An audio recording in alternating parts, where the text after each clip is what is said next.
Oui, on est là.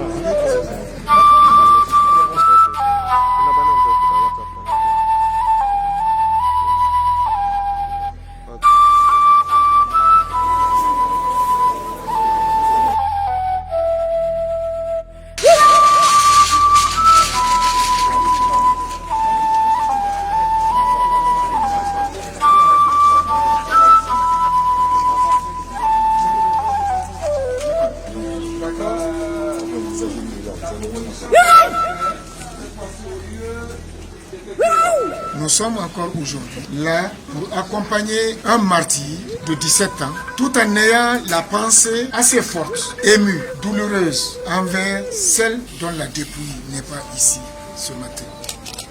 Tous les deux ont été fauchés par les balles de la honte et de la trahison. Dans la journée du 20, tous les deux, chez eux, dans leur famille, ne participant à aucune activité illégale et comme toujours, arrachés à l'affection de leur famille, de leurs proches.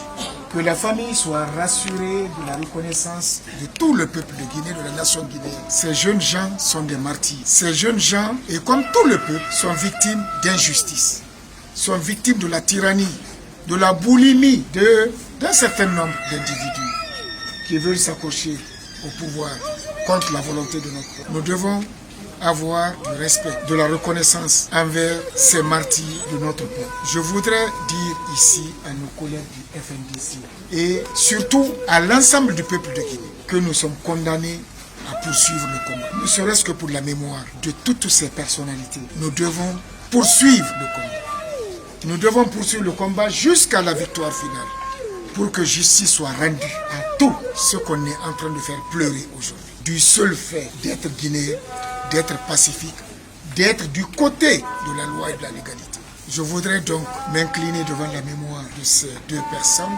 avoir une pensée à nos amis qui sont encore séquestrés dans les geôles, avoir une pensée à ceux qui sont blessés et qui sont encore en traitement ou qui sont handicapés pour toujours, dire à chacun ou à ses représentants que nous n'avons pas d'autre choix que d'honorer leur mémoire, d'honorer leur combat, d'honorer leur engagement. Et je ne dirais pas de venger, parce que nous ne sommes pas dans la logique de venger, mais de rendre justice à leur souffrance. Je voudrais donc saisir cette occasion pour présenter mes condoléances les plus attestées au nom du FNDC, à la famille et aux familles éplorées et interpeller tous à l'engagement. Que ce soit les morts ou que ce soit en Guinée ici. On en a connu à Zérekore, à Labé, à Kindia, à Conakry ici, des dizaines et des dizaines, à Boké, à Bofa, à Télémilé, à Labé, à Mamou, à Dalaba, à Kankan maintenant.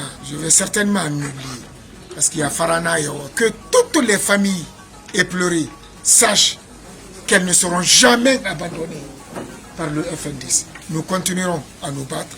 Le peuple va continuer à demeurer debout jusqu'à la victoire finale. Nous vous remercions pour le déplacement et nous vous rappelons aujourd'hui encore que ce n'est pas la première victime de notre famille. Il y a aussi Mohamed Dalaba qui a été assassiné sauvagement par ce régime en 2013. On a perdu aussi un autre petit frère, le grand frère direct de Al-Hassan, lors du drame de Rockban. Et maintenant, c'est la troisième victime. Et nous espérons que justice sera faite ici. Et je tiens à rappeler aussi, si nous continuons comme ça à tuer les gens innocents, même dans leur famille, dans les quartiers, c'est que la Guinée a cessé d'être un pays ou un État juste un territoire contrôlé par des bandes criminelles. Il ne faut pas trahir la mémoire de ces gens-là, sauvagement assassinés. Aujourd'hui, qu'est-ce que nous pouvons dire à la mère qui est là, à ses frères jumeaux à son frère jumeau qui est là, à son frère, à nous, à son père, à nous frères qui sont là. Qu'est-ce qui peut nous consoler aujourd'hui sauf la justice? Ces gens ne doivent pas rester dans l'oubli. Nous devons penser à eux 24 heures sur 24, 7 jours sur 7.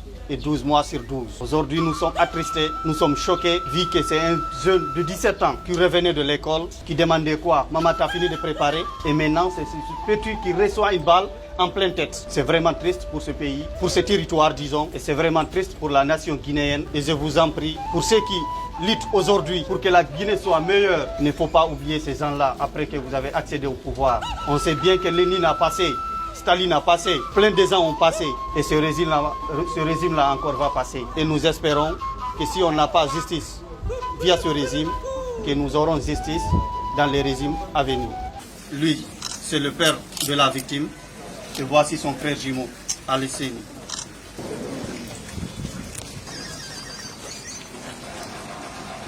Allahu Akbar. Allahu Akbar.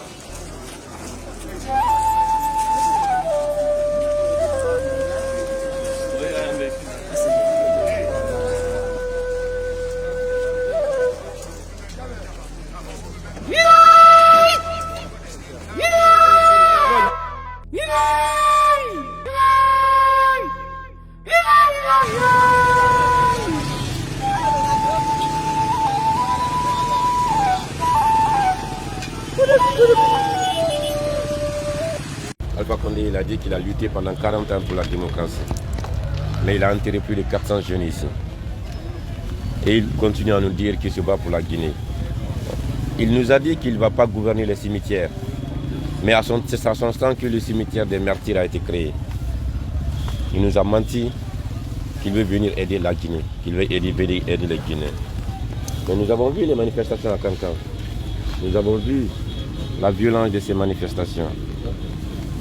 Quand certains sont consolés par les ceintures, certains sont accueillis par les bâtons et d'autres sont accueillis par les armes, dans un même pays, pour les enfants d'une même nation, pour un président qui s'est dit pendant 40 ans se battre pour la justice, pour un président qui s'est dit pendant 40 ans se battre pour les Guinéens. Et il nous a dit qu'il n'est pas venu pour gouverner les cimetières. Mais sauf qu'il y a plus de 400 de nos jeunes qui sont couchés ici aujourd'hui. Jusqu'à présent, ils ne se rendent pas compte que la Guinée n'a jamais été un cimetière à ciel ouvert qu'à son temps. Nous, aujourd'hui, on est les principales victimes de ce qui se passe. Parce que si Alpha continue à tuer, parce que nous l'avons soutenu en 2010, si Alpha continue à tuer, parce que nous l'avons soutenu en 2015, si Alpha continue à tuer, parce que la Haute-Guinée continue à le soutenir en 2020, et les tueries ne vont jamais s'arrêter, parce que Alpha n'est pas venu pour diriger les Guinéens, il est venu pour opposer les Guinéens, il est venu pour opposer, pour nous diviser pour son pouvoir. Et donc aujourd'hui, je suis peiné. Parce qu'on me le disait. Il a fallu que je touche les réalités. Il a fallu que je me retourne dans le mauvais camp, comme on le dit souvent, pour me rendre compte de l'immense injustice qu'on est en train de faire aux jeunes de l'Axe. Ça fait 3 mois que les jeunes de Kankan manifestent. 3 mois. Les jeunes de Kankan, les jeunes de Sigiri, les jeunes de Kirouani manifestent. Même ce matin, ils sont en train de manifester. Mais il va falloir une heure pour que les jeunes de l'Axe manifestent pour qu'on vienne en tirer 2 ou 3 personnes d'entre eux. Et on nous parle de république. On nous parle encore que nous vivons dans une république. Une république qui tue certains et qui caresse d'autres, les enfants d'une même nation. Mais les combattants de la démocratie ne vont pas se laisser faire. Parce que ce pays-là, personne n'a le monopole de tuer dans ce pays. Un jour, l'honneur de ces enfants-là sera rétabli et la justice rendra son verdict. Inch'Allah. Merci. J'avoue que nous, de l'opposition guinéenne, on a l'impression que